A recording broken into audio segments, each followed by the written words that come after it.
Hi friends, today நம்ம எதை பற்றி பார்க்க போகிறோம்னா, இப்போ பார்த்திங்கன்னா வெயில் காலத்தில் வந்து அதிகமாக வந்து சளி தொல்லை இருக்கும். அதுக்கப்புறம் பார்த்திங்கன்னா வெள்ளை கழிச்சல் இருக்கும்.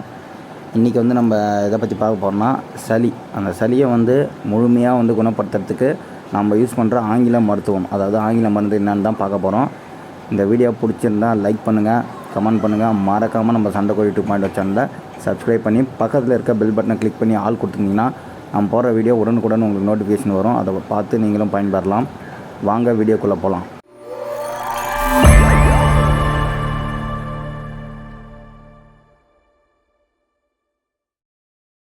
ஃபஸ்ட்டு பார்த்திங்கன்னா நம்ம சளியை வந்து எதால் வருது அப்படின்றத தெரிஞ்சுக்கணும்.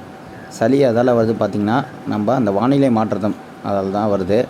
வெயில் வந்திருக்கு, அந்த வெயிலோட உஷ்ணம், அதாவது ஹீட்டாலையும் வந்து சளி பிடிச்சி வெள்ளை கழிச்சல் வர வாய்ப்பு இருக்குது.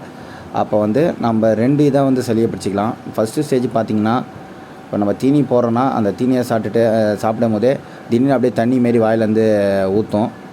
அதில் பார்த்திங்கன்னா தீனியும் இருக்கும், அப்படியே சளி மாரி குழன்னு இருக்கும். அது வந்து முதல் ஸ்டேஜு. 2வது ஸ்டேஜ் பார்த்திங்கன்னா அப்படியே குறன்னு சவுண்டே கேட்கும். அப்படியே பக்கத்தில் போய் நம்ம பார்த்தோன்னு வச்சிங்களேன், குறன்னு சவுண்டு கேட்கும். அதுக்கப்புறம் பார்த்திங்கன்னா கோழி வந்து ரொம்ப டயர்டாகி அப்படியே உட்காந்துக்கும், அங்கங்கே உட்காந்துன்னு இருக்கும். இது வந்து செகண்ட் ஸ்டேஜுங்க. இந்த 2 ஸ்டேஜுக்குமே நம்ம சொல்கிற மருத்துவம் வந்து நல்லா கேட்கும். ஸோ இந்த மருத்துவத்தை நம்ம எப்படி செய்கிறதுன்றதை தெளிவாக சொல்கிறோம். அதை வந்து கரெக்டாக பண்ணிங்கன்னா 100% வந்து சளியிலேருந்து நம்ம கோழிங்களை வந்து மீட்டு எடுத்துடலாங்க. சரி வாங்க, அது எப்படி பண்ணுறதுன்றத சொல்கிறேன், பார்ப்போம்.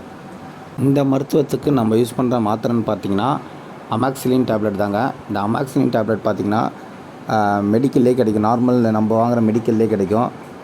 அதுக்கப்புறம் பார்த்திங்கன்னா இது வந்து எனக்கு எப்படி கிடைச்சதுன்னு பார்த்திங்கன்னா, நம்ம வீட்டில் வந்து இஎஸ்ஐ இருக்குங்க. இஎஸ்ஐயில் வந்து, அதாவது கவர்மெண்ட் ஹாஸ்பிட்டலு, அங்கே வந்து நமக்கு வந்து கோல்டு காட்டும் போது கொடுத்த மாத்திரை தாங்க.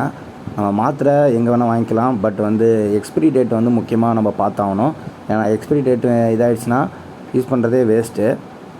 ஏன்னா வந்து மாத்திரையில் எல்லாமே கெமிக்கல் தான். எக்ஸ்பிரி ஆகிடுச்சுன்னா அதில் வந்து நிறைய பக்க விளைவுகள் வரும். அதெல்லாம் எக்ஸ்பிரி டேட்டை வந்து முக்கியமாக பார்த்துக்கோங்க. மாத்திரை எந்த மாத்திரை யாருக்கு வாங்கினாலும் சரி, நமக்காக இருந்தாலும் சரி, கோழிக்காக இருந்தாலும் சரி, எக்ஸ்பிரி டேட் வந்து ரொம்ப முக்கியம். இந்த எக்ஸ்பிரி டேட்டை பார்த்து வச்சுக்கோங்க. அதுக்கப்புறம் பார்த்திங்கன்னா நம்ம டேப்லெட்டை வந்து பிரித்து அதில் டியூப்பில் வந்து பார்த்திங்கன்னா மருந்து பவுட்ரு மாரி இருக்கும். அந்த பவுட்ரு தாங்க நமக்கு தேவை இந்த மருத்துவத்துக்கு. அந்த பவுட்ரு மட்டும் பிரித்து எல்லாத்தையுமே ஃபுல்லாக எடுத்துக்கணும். எடுத்துகிட்டு அதை வந்து ஒரு பாக்ஸ் மாரி போட்டு வச்சுக்கோங்க. போட்டு வச்சிங்கன்னா மேலே வந்து பார்த்திங்கன்னா எக்ஸ்பிரி டேட்டை எழுதி வச்சுக்கோங்க. ஏன்னா வந்து நம்ம மாத்திரை அட்டையிலேருந்து பிரித்து அதை கொட்டி வைக்கிறதால எக்ஸ்பிரி டேட் வந்து போக மறந்துடும். இந்த எக்ஸ்பிரி டேட்டை கரெக்டாக எழுதி வச்சுட்டோன்னா அந்த முடிஞ்சிடுச்சுன்னா அதுக்கப்புறம் அந்த பவுடரை கொட்டிட்டு திரும்பி வேறு புது டேப்லெட் வாங்கி வந்து அதேமாரி போட்டு வச்சுக்கலாம். அதுக்கப்புறம் பார்த்திங்கன்னா இந்த மருந்துக்கு நமக்கு தேவையானது பார்த்திங்கன்னா தண்ணி. இந்த தண்ணியை வந்து பார்த்திங்கன்னா வெதுன்னு சுட வச்சு ஆற வச்சு எடுத்துன்னு வந்துக்கோங்க. சுட தண்ணியில் நம்ம வந்து இந்த மருந்தை வந்து கலந்து தான் கோழிக்கு போட போகிறோம். கலக்கிற அளவு பார்த்திங்கன்னா இப்போ நம்ம 1.5 வயசு எடுத்துக்கோங்க. 1.5 வயசுக்கு மேலே இருக்கிற கோழிக்கு எல்லாத்துக்குமே, பெரிய கோழிங்களுக்கு எல்லாமே வந்து 2 பிஞ்சு, அதாவது 2 பிஞ்சுனா அது சிட்டிக்கு அளவுன்னு சொல்லுவாங்க. நம்ம அந்த கட்டை வரலையும் ஆள்காட்டி வரலையும் வச்சு அப்படியே எடுத்திங்கன்னா வரும் பாருங்கள், அதான் வந்து 1 பிஞ்சு.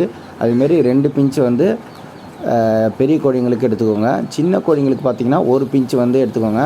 எடுத்து அந்த சுட தண்ணி ஆற வச்சது இருக்குல்லங்க, அதில் வந்து நல்லா கலந்து கோழிங்களுக்கு போட்டு விட்ருங்க. காலைல இறை போடுறீங்கள, இறை போட்டு அது சாப்பிட்டதுக்கப்புறமே, அதாவது சாப்பிட்டதுக்கப்புறமே வந்து இந்த மருந்தை போடலாம். சாப்பிட்றதுக்கு முன்னாடி போடலாமான்னு கேட்காதீங்க. சாப்பிட்ற முன்னாடி வந்து போட மாட்டோம். ஏன்னா வந்து நமக்கு இந்த மருந்து யூஸ் பண்ணும் போதே நம்ம வந்து சாப்பிட்டதுக்கப்புறம் தான் இந்த மருந்தை வந்து போட சொல்லி நம்ம டாக்டர் வந்து சொல்லுவாங்க. அதேமாரி நம்ம கோழிக்கும் அதேமாரி காலைல தீனி போட்டதுக்கப்புறம் சளி இருக்க கோழியோட வாயில் வந்து இதை ஊற்றி விட்ருங்க. சளி வந்து ஃபுல்லாக 100% வந்து க்யூர் ஆகிடும்.